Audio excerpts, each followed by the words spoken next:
12.12 군사 반란을 다룬 영화 서울의 봄이 드디어 1000만 고지에 올랐습니다. 이순신 장군 3부작의 마지막 작품이죠. 영화 노량 죽음의 바다는 개봉 나흘 만에 100만 관객을 돌파하면서 흥행의 첫 신호를 켰습니다. 한파를 녹인 영화계 훈풍 소식, 김원식 문화평론가와 함께 얘기 나눠보겠습니다. 어서 오십시오. 네, 안녕하십니까. 네.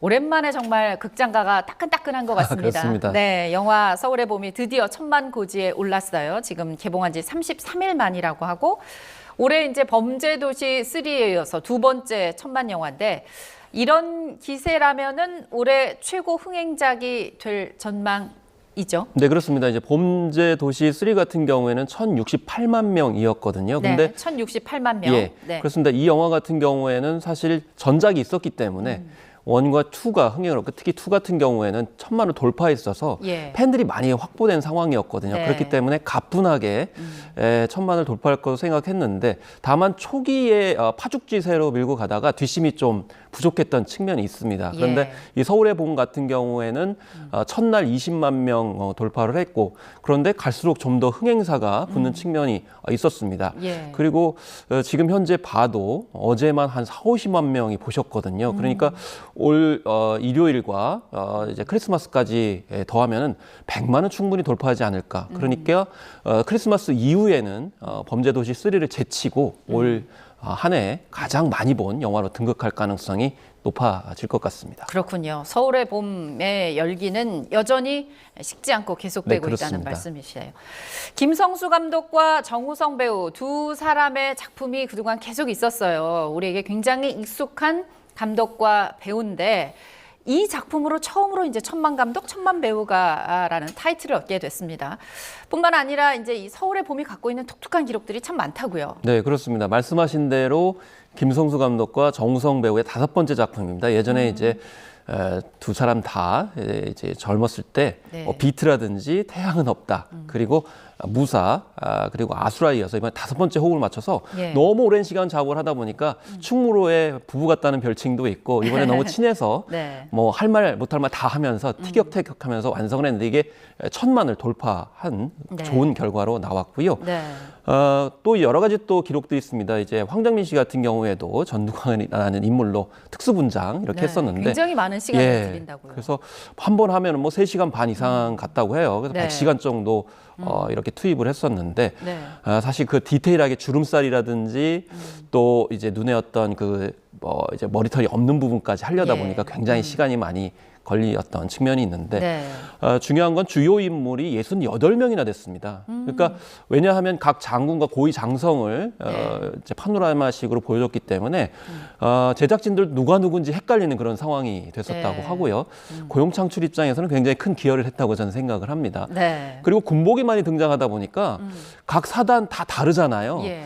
그리고 이 군복이 또 고위 장성들이기 때문에 굉장히 비쌌다고 합니다. 아, 그래서 그래요? 200~300벌에 이르는 군복을 고급지게 사단별로 군단별로 다 다르게 고증하느라고 네. 이것도 굉장히 큰 기록이 아닌가 싶고요. 예. 그리고 28일 동안 연속해서 박스오피스 1위를 차지했습니다. 그래서 올해 개봉한 한국 영화 가운데 가장 길게 최장 시간 했다. 참고로 범죄도시 3는 24일 그리고 밀수 같은 경우는 14일 정도밖에 안 된 그런 상황이었습니다. 네.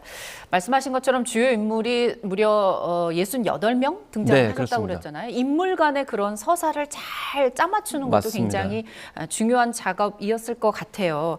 우리가 1000만 영화가 되려면 몇 가지 조건들이 필요하다 이러는 게 이제 영화계에서 나오지 않습니까? 특히 네. 이제 특정 세대가 아니라 모든 연령층에서 고루 사랑을 네. 받아야 된다 이런 네. 얘기가 나오고 있어요. 그런데 참 이 영화는 특이한 것 중에 하나가 1979년 12월 12일에 일어난 특정 역사적 사건이니까 네. 그 시대에 태어나지도 않았던 MZ 세대들에게 근데 굉장히 반응이 뜨거워요. 이렇게 네. MZ 세대들의 뜨거운 어떻게 보면 열광을 하게 된 이 영화만에 네. 갖고 있는 그런 네. 특징이 뭐가 있을까요? 그래서 저도 이제 개봉관에 처음 봤을 때는 어느 정도 연령대가 있으신 분들이 상당 부분 좌석을 차지를 하셨었는데 네. 네. 갈수록 젊은 층들이 더 많이 보는 영화가 돼서 굉장히 네. 독특하다는 분석들이 나왔는데요. 네. 몇 가지 꼽아보면 첫 번째는 공정세대라고 불릴 만큼 지금 2030 세대들은 공정하지 않은 것에 대해서 분노를 하고 공유를 합니다. 그래서 예. 지나간 역사지만 어떻게 이런 일이 있었는가라면서 네. 부모님한테 되묻는 경우도 많이 있었습니다. 네. 그리고 밈과 인터넷 놀이 문화도 결합을 했는데요. 네. 바로 이제 심박수 네, 챌린지라는 그게 겁니다. 아주 재밌더라고요. 예, 스마트워치로 자기의 심박수가 어떻게 뛰는가를 측정을 하는 것인데 네. 보통은 한 60에서 100 사이의 심박수를 보이게 되는데 이 영화 같은 경우는 뜀박질을 격하게 쓸 경우에 나타나는 170 bpm까지도 올라가니까 네. 도대체 얼마나 분노를 유발하길래 그렇게 올라가느냐라고 네. 해서 실제로 보고 또 인증샷을 SNS 공유하면서 역사적 사건까지도 한번 재환기하는 그런 모습을 보였습니다. 네. 특히나 디깅 문화라고 그래가지고 우리 젊은 세대들이 뭐 가볍고 짧은 것만 좋아할 것 같지만 자기가 관심 있는 분야는 이 영화처럼 2시간 뭐 3시간 돼도 굉장히 깊이 보거든요. 이걸 예. 디깅 문화라고 하는데 네. 이 영화를 보고 또 인터넷 자료 다 찾아보고 심지어는 논문까지 보고 아. 이러면서 다시 공유하고 네. 이런 여러 가지 젊은 세대의 문화적인 어떤 특징들이 결합하면서 네. 큰 화제작이 됐다고 보겠습니다. 네, 말씀하신 것처럼 이 서울의 봄 흥행 열풍 덕분에 우리가 몰랐던 그 세대가 몰랐던 근현대사를 공부하고 또 거기에 나온 주요 인물 중에 몇 분들이 계시잖아요. 김오량 중령, 뭐 정선엽 병장 이런 분들의 어떤 의로운 분에 대한 재조명이 이루어졌다는 건 참 좋은 성과가 아닌가 싶습니다. 그렇습니다. 그 네. 부분도 결국에는 이제 이 젊은 세대의 특징들이 뭐냐면 일종의 이제 문화적 채광 활동, 광부 활동이라고 그러는데 김오랑 소령이라든지 정선엽 병장 같은 경우에도 그렇게 희생을 했는데 영화에서도 좀 약간 짧게 그려지거든요. 그러니까 네. 그분들이 얼마나 큰 공헌을 했고 또 그 가족분들이 얼마나 고통을 받았는지를 다 캐내가지고 네. 그걸 또 공유하면서 이런 예. 분들을 더 우선 평가해줘야 된다라는 네. 성과까지도 나왔다. 그래서 다른 누구보다도 못한 일들을 이렇게까지 많이 공유시켰다는 점이 있겠습니다. 네.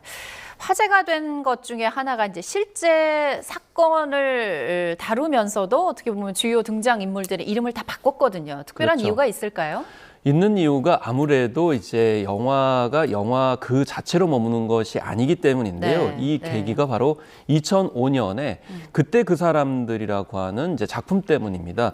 이때 당시는 이제 11.6 사태를 다뤘던 작품인데 네. 실제 인물들의 이름이 그대로 다 나왔던 그런 예. 사례였어요. 예. 특히나 이제 박정희 대통령의 실명도 이렇게 나오고 뭐 장르 자체도 블랙 코미디였는데 네. 이 박정희 전 대통령의 아들인 박지만 씨가 명예훼손으로 고소를 했습니다. 네. 그리고 특히 이제 상영 금지 가처분 신청까지 했는데 결과적으로 법원에서는 박지만 씨의 손을 들어줬어요. 왜냐하면 이제 박정희 대통령이 품이라든지 도덕관념 그리고 역사의식이 없는 인물인 것처럼 그려진 측면이 있다라고 해서 네. 1억 원을 이제 보상하라 이렇게 판결을 내렸고 다만 영화 상영 금지는 받아들이지 않았습니다. 그래서 네. 일부 승소를 한 거죠. 네. 그렇기 때문에 그 뒤부터 이제 이런 비슷한 소재를 다루는 예를 들면 남산의 부장들 같은 경우에도 네. 김재규 전 이제 그 부장 같은 경우도 김규평이라고 이름을 또 바꿨거든요. 네, 그랬죠. 그래서 네. 이번에도 뭐 장태환 장군 같은 경우 이태신으로 바꾼다든지 뭐 전두광이라는 이름을 바꾼다든지 이렇게 네. 실명이 아닌 다른 이름으로 바꾸게 된 그런 상황인데 중요한 거는 이제 이미 인터넷 시대이기 때문에 네. 다 검색을 해보면 다 네. 나오니까 영화에서 실명으로 포기하느냐, 포기하지 않느냐는 더 이상 중요한 문제는 아닌 것 같습니다. 네. 우리가 영화에 대해서 말할 때, 스포일러야, 그건 말하면 안 돼. 라는 얘기를 많이 하잖아요. 네. 그만큼 영화 결말이 중요한데, 이 영화 같은 경우는 이 역사적인 사건이기 때문에 누구나가 다 그 결말을 알고 있거든요. 그럼에도 불구하고 이 역사를 다룬 영화에 열광하는 이유는 뭘까요? 일단 우리나라 국민들, 관객들이 역사에 대해서 상당히 관심이 많으세요. 아무래도 그동안의 역사에 대해서 우리가 제대로 네. 숙지하지 못했고 알려지지 않았기 때문이 아닌가 이렇게 생각이 들고요. 두 번째는 역사 기반의 콘텐츠 같은 경우는 유리한 점이 있습니다. 완전 창작 작품보다는 그래도 웬만큼 국민들이 인지하고 있는 경우에는 네. 관심과 흥미를 불러일으키기 때문에 네. 그런 점에서 뭐 일부 보도에서는 팩션 스타일의 작품이 천만 영화 중에 9편을 차지한다 이렇게 말씀을 뭐 전하는 그런 경우가 있는데 네. 사실 여기에서는 좀 팩션하고 팩추얼은 좀 구분할 필요가 있습니다. 팩션과 팩추얼이라는 이제 팩추얼. 방식은 좀 네. 다르게 볼 수 있는데 이 팩션은 같이 역사를 반영하지만 비유하자면 95가 픽션이고 허구고 5%가 사실인데 이 추리 기법을 적용하는 것이 팩션입니다. 아. 도대체 왜 그때 무슨 일이 있었을까라는 거를 추리하는 방식이 이제 팩션이고 네. 팩추얼은 약간 다큐 비슷하게 사실에 굉장히 충실한 거예요. 그래서 뭐 노량도 그렇고 네. 그리고 서울의 봄 같은 경우는 사실에 굉장히 충실하고 있습니다. 예. 쿠데타가 일어난 그 9시간 동안 도대체 무슨 일이 일어났느냐, 또 각자는 어떤 식의 행동들을 했느냐라는 것을 사실에 충실하다 보니까 네. 결과적으로 많은 분들이 흡입력 있게 추이를 쫓아가는 그런 이제 관람 태도를 보였던 측면이 있겠습니다. 네, 사실에 더 깊이 네. 갖고 사실 깊이성이 더 높은 것이 팩추얼이고 그보다 네. 95대 5에 네. 해당하는 것이 팩션이라는 그런 얘기시죠. 우리가 이미 알고 있는 역사를 다룬 또 하나의 영화가 지금 극장가에 개봉을 했습니다. 또 뜨끈뜨끈합니다, 지금. 네, 노량의 기세도 만만치 않은데요. 개봉 나흘 만에 100만 관객을 넘어섰거든요. 서울의 봄보다 빠른 속도라고 하던데요. 네, 일단 그 서울의 봄 같은 경우는 개봉 첫날 20만 명을 돌파를 했고요. 네. 노량 같은 경우에는 이제 첫날 21만 명을 돌파를 해서 그래요? 10,000명 정도의 차이가 이렇게 네. 생겼습니다. 그런데 좀 차이는 있죠. 일단 서울의 봄 같은 경우는 처음 선보이는 창작 작품이었던 측면이 있고 네. 노량 같은 경우는 이제 김한민 감독의 3부작 연작 시리즈의 마지막 편이죠. 네. 그렇기 때문에 이제 명량 같은 경우는 1,700만을 돌파를 했었고 네. 그다음에 이제 한산 같은 경우에는 이제 670만 명 정도 동원을 했어요. 예. 손익분기점은 넘겼습니다. 그래서 네. 앞선 전작들이 있었기 때문에 노량 같은 경우는 처음에 좀 더 폭발력 있게 기세를 가는데 말씀하신 대로 나흘 만에 이제 100만을 돌파한 그런 상황인데 예. 그래서 1,000만을 갈 수 있느냐라는 네, 건데요. 네. 그렇지만 서울의 봄이 지금 기세를 올리고 있기 때문에 이제 경쟁작이 서울의 봄이 돼버렸어요. 예. 만약에 서울의 봄이 없었다 그러면 더 파죽지세로 올라갔지 않을까 이렇게 생각이 드는데 네. 어쨌든 서울의 봄의 추이를 봐야 아. 노량의 어떤 1,000만 돌파 달성 이런 것도 볼 수 있는데 어쨌든 중요한 거는 서울의 봄과 노량이 좀 어려웠던 영화관의 훈풍을 네. 연말에 불러주고 있기 때문에 네. 아무래도 외화보다는 우리 한국 역사를 다룬 작품을 연말 연초에 많은 국민들이 찾으실 것으로 예측할 수가 있겠습니다. 네, 말씀하신 것처럼 김한민 감독의 어떻게 보면 이순신 3부작이잖아요. 앞서 네. 명량, 한산 그리고 노량으로 이어지는 이번에 이제 마지막 작품인데 영화 노량 같은 경우 나의 죽음을 적에게 알리지 마라. 그 이순신 장군의 그 임진왜란 7년 전쟁 그 마지막을 다루고 있는데 이제 명나라까지 참여하면서 굉장히 스케일이 커졌다고 하더라고요. 네. 그래서 아무래도 이제 뭐 명량과 이제 한산 그리고 노량에는 3부작의 이제 완결에 이제 대미를 장식을 하고 있는데 사실 이제 다 알려진 사실이죠. 예, 너무나 이제 유명한 그래 나의 죽음을 저게 알지 마라는 말을 과연 해야 되느냐. 그래서 약간 빼려고 했다고도 해요. 물론 이제 영화에서는 그게 나옵니다만은 네. 다 알려진 사실을 어떻게 다룰 것인가라고 했을 때 언급하신 대로 스케일을 좀 더 많이 키웠습니다. 이거는 역사적으로도 마찬가지로 사실에 기반을 하고 있습니다. 왜냐하면 정유재란이 일어나면서 일본도 너무 이순신의 대패를 하니까 네. 조심을 했어요. 그 대신에 뭐 그 선박이라든지 물량은 굉장히 많이 쌓아놓은 상황이었고 예. 우리 조선 같은 경우에도 마찬가지로 7천년 패전 이후에 조선 규모를 굉장히 많이 키워놓고 일전을 대비하고 있었습니다. 예. 여기에 명나라 수군까지 한 4,500척을 가지고 합세하고 있는 그런 상황이기 때문에 네. 그 일전에 무슨 일이 벌어졌는가라는 것을 이제 잘 보여주겠다. 그래서 네. 거의 뭐 대부분을 해전씬에 할애를 하니까 결국 관객들은 무엇을 원하겠습니까? 전투씬에 아무래도 네. 이제 관심이 있다 보니까 그 네. 부분을 많이 키웠다라는 이제 차이점이 있겠습니다. 네. 이렇게 말씀하신 것처럼 이제 기술적 진화도 3부작으로 이어지면서 거듭됐을 것 같다고 거듭됐다고 하더라고요. 특히 말씀하신 것처럼 야간에 벌어지는 이 백분이라는 해전씬이 굉장히 인상적이라는 평가들이 나오던데 평론가님은 이 부분을 어떻게 보셨을까요? 그렇습니다. 그래서 100분이라고 하면 거의 뭐 8, 90%에 해당되는 부분이라고 볼 수가 있겠는데요. 네. 사실 명량과 한선에서는 전투를 앞두고서 준비하는 과정들이 상당 부분을 차지했는데 예. 아예 이 노량에서는 작정하고 해전심만 보여줬고 특히나 이 밤에 새벽에 전투를 벌이게 되고 되거든요. 그러니까 특히 불과 화공을 이용한 전투씬이 압도적이라고 볼 수가 있겠습니다. 그리고 네. 처음에 명량을 제작할 때는 여건이 굉장히 안 좋았습니다. 그리고 이 콘텐츠 제작 입장에서 봤을 때는 해전을 그리기가 굉장히 힘듭니다. 왜냐하면 일단 바다에서 모든 전투씬을 하려고 하면은 네. 배우들도 고생이고 제작비도 많이 들어가는데 이걸 이제 컴퓨터 그래픽으로 잘 활용을 했어야 되는데 이 명량 들어갈 때는 그 제작 노하우가 없었거든요, 별로. 예. 그래서 10년이 지금 이미 지난 상황이기 때문에 그동안에 쌓은 노하우들을 총 집결하고 있다는 겁니다. 근데 해전씬 외에 제가 인상 깊었던 것은 북소리였습니다. 북소리요. 실제로 이제 역사적인 사실에 노량해전에서 이순신 장군이 직접 북을 쳐가면서 독전을 했다 이렇게 얘기를 하고 있거든요. 예. 근데 뭐 우리가 다 아시다시피 이 노량해전에서 이순신 장군이 이제 목숨을 잃게 되는데 겨드랑이를 관통한 총탄에 의해서 이제 목숨을 잃게 됩니다. 사실 갑오리를 었기 때문에 겨드랑이를 드러낼 일이 없어요. 예. 그러니까 결국에는 북을 직접 치다가 아무래도 겨드랑이가 노출이 되면서 총탄을 맞고 목숨을 잃게 된 거 아니냐. 그 부분을 북소리와 관련해 가지고 굉장히 잘 연출을 했습니다. 그래서 해전시도 중요하지만 그 북소리에 담긴 리더십 그리고 리더의 위치가 무엇인가를 잘 보여주겠습니다. 이 부분은 더 자세히 말씀을 안 드리겠습니다. 네, 그 부분을 네. 확인하시라고 네. 이쯤에서 이제 줄이겠습니다. 네. 한 가지 더 질문을 드리면 이제 이순신을 세 작품에서 다른 배우들이 연기를 했거든요. 최민식 네. 배우, 박해일, 이어서 이번에는 김윤석 배우. 어떤 모습일지 궁금합니다. 평론가님 네. 어떻게 보셨나요? 이건 이런 좀 짧게 시도는 말씀드리겠습니다. 사실 드물거든요. 그 이유를 처음엔 좀 낯설어 했거든요. 예. 그런데 영화를 다 보니까 이유를 알겠다. 일단 최민식 배우 같은 경우는 명량해전에 나왔는데 이 명량해전에서는 투옥됐다가 나온 지 얼마 안 됐어요. 예. 그러니까 너무 초췌하고 힘들어하는 그런 상황인데 이걸 최민식 배우 캐릭터에 맞다라는 거고 그다음에 이제 한산에서는 박해일 배우가 했는데 그때는 연전연승하던 측면이었기 예. 때문에 굉장히 자신감에 찼던 부분이 있었습니다.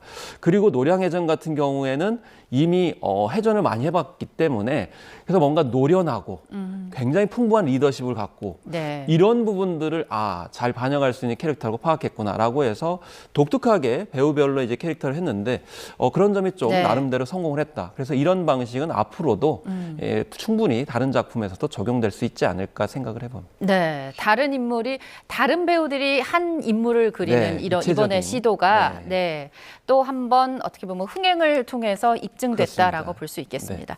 이순신 장군의 최후 전투가 전 세계인들에게 이제 특별한 울림을 좀 줄 수 있으면 좋겠어요. 미국에서도 잇따라 네. 개봉이 됐다고 하니까요. 극장가뿐만 아니라 OTT에서도 이제 우리 K 콘텐츠의 위력 확인할 수 있었던 한 해가 아니었나 싶습니다.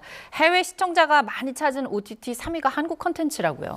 네, 한국 콘텐츠였습니다. 그래서 톡톡히 2023년에 기여한 OTT 콘텐츠는 이제 국내 제작 콘텐츠와 네. 또 넷플릭스라고 하는 해외 플랫폼 이제 오리지널 시리즈를 이제 나누어서 볼 수가 있겠는데요. 네. 국내에서 제작했던 작품은 이제 무빙이라는 작품입니다. 무려 550억이 들어가서 네. 최고의 제작비를 자랑했던 태왕사신기를 뛰어넘은 그런 상황이 됐고 그랬군요. 뭐 심지어는 해외 작품보다도 웬만큼 더 많이 들어가는 그런 상황이었는데요. 네.